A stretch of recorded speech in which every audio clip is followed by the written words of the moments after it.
నేను పోరాడాను. ఆ రోజు కూడా ఒకటే చెప్పాను, మీరు విభజన చేస్తే ఇద్దరికి న్యాయం చేయండి, అప్పుడే విభజన చేయండి, లేకపోతే సరైన న్యాయం చేయమంటే ఆ రోజు కాంగ్రెస్ పార్టీ వినకుండా విభజన చేశారు. కానీ కొన్ని పెట్టారు, కానీ అవి రాలేదనే ఉద్దేశంతో నేను ఆ రోజు పోరాడాను.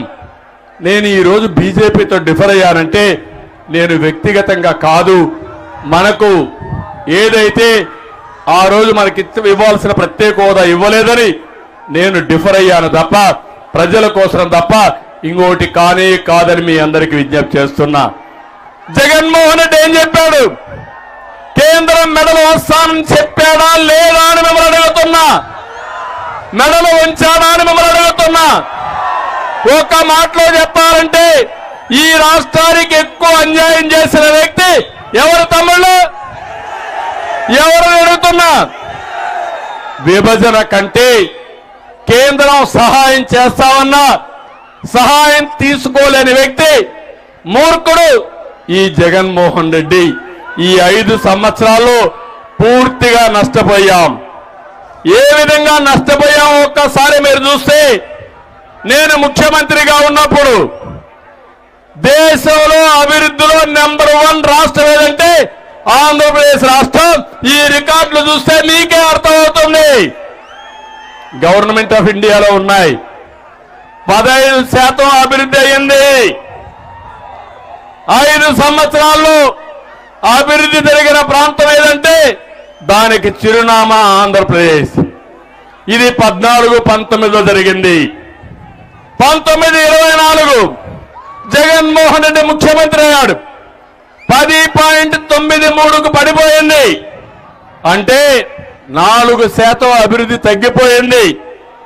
దీనివల్ల మీరు చూస్తే దగ్గర ప్రభుత్వానికి ఆదాయం 30,000 కోట్ల రూపాయలు తగ్గిపోయింది. సంవత్సరం 30,000 కోట్లు వస్తే ఎన్ని సంక్షేమ కార్యక్రమాలు ఇవ్వచ్చు మీరే ఆలోచించాల్సిందిగా మిమ్మల్ని అందరినీ కోరుతున్నా.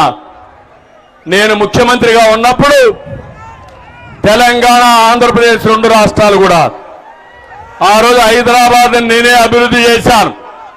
19లో విభజన జరిగినప్పుడు తెలంగాణ మనకంటే తలసరి ఆదాయం ఎక్కువ ఉంది. తలసరి ఆదాయం అంటే ప్రతి ఒక్క వ్యక్తికి సంవత్సరానికి ఎంత ఆదాయం వస్తుందో లెక్కేస్తారు. అది చూస్తే మనకు తక్కువ ఉంది, వాళ్ళకి ఎక్కువ ఉంది. ఎంత ఎక్కువ ఉందంటే 14వ సంవత్సరానికి లెక్కలు తీసుకుంటే ఆంధ్రప్రదేశ్ కంటే తెలంగాణ 35% ఎక్కువ ఉంది. నేను ముఖ్యమంత్రి అయినాక 5 సంవత్సరాల్లో కష్టపడి పనిచేసి 35% నుంచి 27.5% తగ్గించే అభివృద్ధి చేశారు. జగన్మోహన్ రెడ్డి వచ్చాడు. ఎంతకు పెరిగింది తెలుసా? 19-24కి 44%కి పెరిగిపోయింది. ఇతనే ఉంటే ఆడ 200 రూపాయల ఆదాయం వస్తే మన ఆదాయం 100 రూపాయలు వచ్చే పరిస్థితి వస్తుంది. నేను ఒకటే మిమ్మల్ని అడుగుతున్నా, మీ ఆదాయం పెరగాలనా లేదా అని అడుగుతున్నా.